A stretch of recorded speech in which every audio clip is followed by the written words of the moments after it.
কর্তৃপক্ষ জবাব চাই। শিক্ষকের উপর হামলা কর্তৃপক্ষ জবাব চাই। ফাতেমা মতিন মহিলা কলেজের সাবেক ভারপ্রাপ্ত অধ্যক্ষ নুরুদ্দিন স্যারের উপর হামলার প্রতিবাদে সদর রোড মানববন্ধন। যোগ দিন, সফল করুন, যোগ দিন, সফল করুন আজকের মানববন্ধন। যোগ দিন, সফল করুন। শিক্ষকের উপর হামলা কেন? কর্তৃপক্ষ জবাব চাই। শিক্ষকের উপর হামলা কেন? কর্তৃপক্ষ জবাব চাই। শিক্ষকের আরে তো কাছারকে করো না দিকে দেখি দাঁড়া লাগে না আবার হসপিটালে থেকে সমস্যা আছে বিনা করো কেন মানি না, মানব না। শিক্ষকের উপর কর্তৃপক্ষ জবাব চাই। শিক্ষকের উপর হামলা কেন? কর্তৃপক্ষ জবাব চাই। শিক্ষকের উপর হামলা কেন? কর্তৃপক্ষ জবাব চাই। শিক্ষকের উপর হামলা কেন? কর্তৃপক্ষ জবাব চাই। শিক্ষকের উপর হামলা মানি না, মানব না। শিক্ষকের উপর হামলা মানি না, মানব না। নুরুদ্দিন স্যারের উপর হামলা মানি না, মানব না। নুরুদ্দিন স্যারের উপর হামলা মানি না, মানব না। শিক্ষকের উপর হামলা কেন? কর্তৃপক্ষ জবাব চাই। শিক্ষকের উপর হামলা কেন? কর্তৃপক্ষ জবাব চাই। শিক্ষকের উপজেলার শিক্ষক সমাজ আজ বিক্ষুব্ধ। শিক্ষক সমাজ আজ তাদের নিরাপত্তা চায়। শিক্ষক সমাজ আজ তাদের সুন্দরভাবে তাদের চাকরি জীবন, কর্মজীবন তারা পালন করতে চায়। আমরা শিক্ষকরা আজ যে কারণটিতে এইখানে উপস্থিত হতে বাধ্য হয়েছি সেটি হচ্ছে আমাদের শিক্ষক সমাজের গর্বিত সন্তান। আমরা যারা শিক্ষকরা যাদেরকে অনুকরণ করি, 7 জন ব্যক্তি যিনি চরপেশন উপজেলা শিক্ষক সমাজের অহংকার, যার ভূমিকা আমাদের এই শিক্ষক সমাজের উপরে প্রভাব বিস্তার করে, যার নীতি আদর্শ ভাষা আমাদেরকে উদ্বুদ্ধ করে, যার আচরণে আমরা চরপেশনের শিক্ষক সমাজ নিজেদেরকে এগিয়ে নেওয়ার চেষ্টা করেছি। আমাদের সেই 7 জন ব্যক্তি যার মনের মানুষ, আমাদের চরপেশনের গর্বিত সন্তান সাবেক ভারপ্রাপ্ত অধ্যক্ষ ফাতেমা মতিন মহিলা কলেজের নুরুদ্দিন স্যারের উপর আমরা জানি তারা অত্যন্ত প্রজ্ঞাবান, মেধাবী। ঢাকা বিশ্ববিদ্যালয় থেকে আপনারা পড়াশোনা করে সর্বোচ্চ ডিগ্রি নিয়ে আবার চরপেশনের রাজনীতি আপনারা শুরু করেছেন। আমরা সকল নেতৃবৃন্দের কাছে অনুরোধ করব, আমাদের শিক্ষক সমাজকে আপনারা সুন্দর সুশৃঙ্খল ভাবে পরিচালিত হওয়ার জন্য এই মানববন্ধন থেকে আপনাদেরকে উদাত্ত আহ্বান জানাচ্ছি। আপনারা দোষী সাব্যস্ত ব্যক্তিদেরকে খুঁজে বের করুন। দোষী সাব্যস্ত ব্যক্তিদেরকে খুঁজে বের করে তাদের দৃষ্টান্তমূলক শাস্তির ব্যবস্থা করুন। সম্মানিত উপস্থিতি, আমি আপনাদেরকে অবগত করতে চাই, আমার সাথে আমি একজন শিক্ষক, আমার সাথে আরেকজন শিক্ষকের বনিবনা না হতে পারে। আমার সাথে আরেকজন শিক্ষকের কর্মজীবনে প্রতিযোগিতা থাকবে।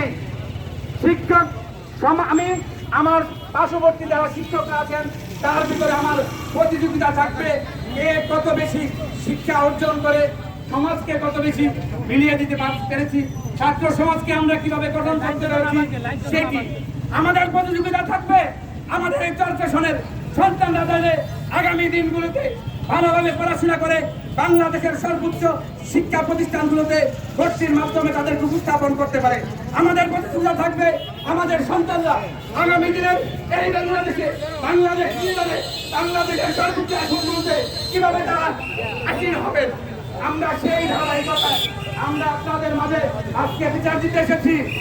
আমরা প্রশাসনকে জানাতে চাই, আমার সাথে একজন শিক্ষকের যদি পরিমাণ না হয় তিনি আমার সাথে সাংগঠনিক ব্যবস্থা নিতে পারেন, অধ্যক্ষ আমার বিরুদ্ধে ব্যবস্থা নিতে পারেন, কর্তৃপক্ষ আমার বিরুদ্ধে ব্যবস্থা নিতে পারেন।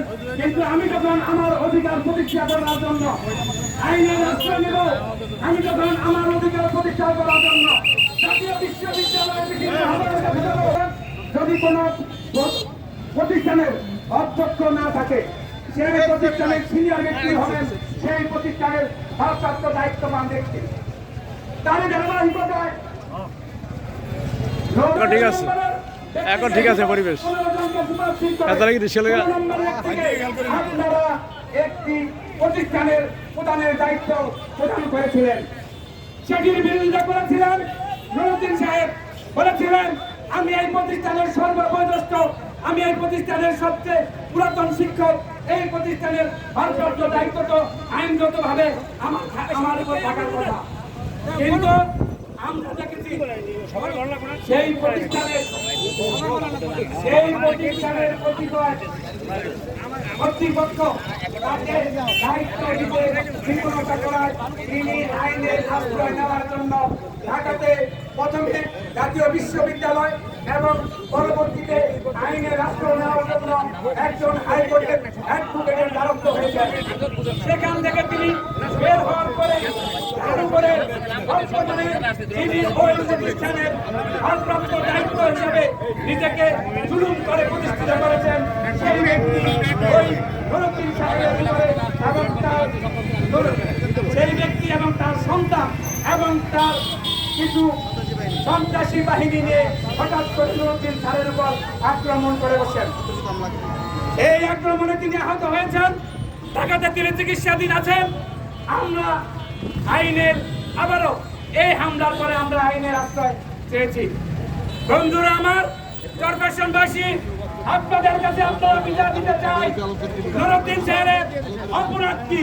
তিনি আইনের মাধ্যমে তার অধিকার প্রতিষ্ঠা করার জন্য চেষ্টা করেছেন মাত্র, আর সেই চেষ্টাটুকু যদি আমরা না করতে পারি তাহলে আমরা কোথায় যাব?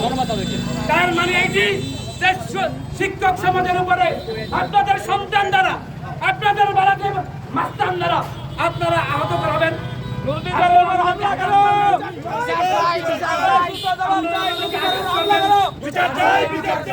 আমরা আপনাদেরকে অবগত করতে চাই, আপনারা আমাদেরকে দুর্বল ভাববেন না, আপনারা আমাদেরকে দুর্বল ভাববেন না। এই চরফ্যাশনের বহুত মানুষ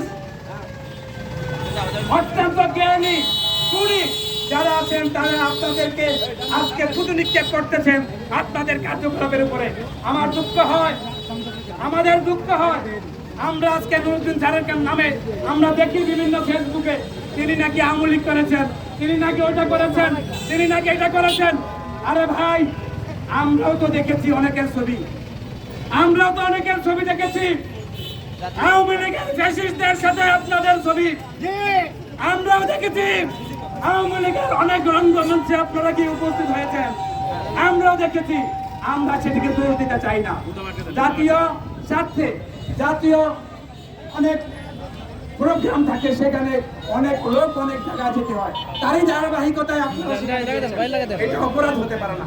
কিন্তু অপরাধ হচ্ছে আপনি কেন আমাদেরকে পথের মধ্যে লাঞ্ছিত করবেন? আপনি কেন আমাদেরকে আমাদের অধিকার আদায় করতে বাধা প্রদান করবেন? অতএব আপনাদেরকে সঠিক কথাটি বলে দিলাম।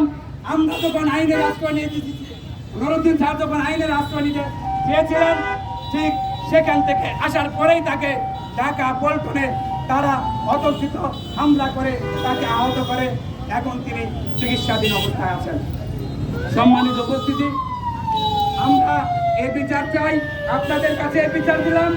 আমরা চাই দল মত নির্বিশেষে এই চরফ্যাশনের শিক্ষক সমাজ, এই চরফ্যাশনের শিক্ষক সমাজ যেভাবে ছাত্রদেরকে প্রতিষ্ঠিত করতে চেয়েছেন, ঠিক সেইভাবে এই চরফ্যাশনের শিক্ষা ব্যবস্থাকে সকল শিক্ষক সমাজ ঐক্যবদ্ধভাবে সুসম্পূর্ণভাবে আপনারা সম্পাদন করবেন এবং চরফ্যাশনের সকল শিক্ষক সমাজকে ঐক্যবদ্ধ থাকার আহ্বান জানাচ্ছি।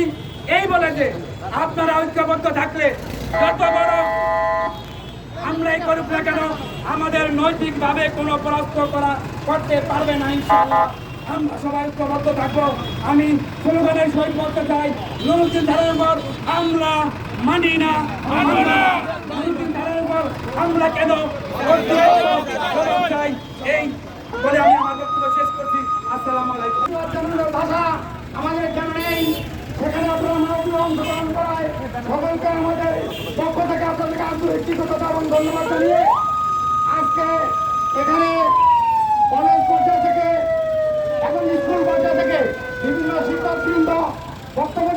ছিল। প্রখর রৌদ্র এবং গরম সাথে সাথে যানজটের কারণে আইন শৃঙ্খলা বাহিনীর অনুরোধে আমরা সংক্ষিপ্ত করার প্রয়োজনে আপনাদেরকে জানাতে চাই। এই পর্যায়ে বক্তব্য রাখবেন সম্মানিত সহকারী অধ্যাপক জনাব মোহাম্মদ আলম শাহ। জনাব মোহাম্মদ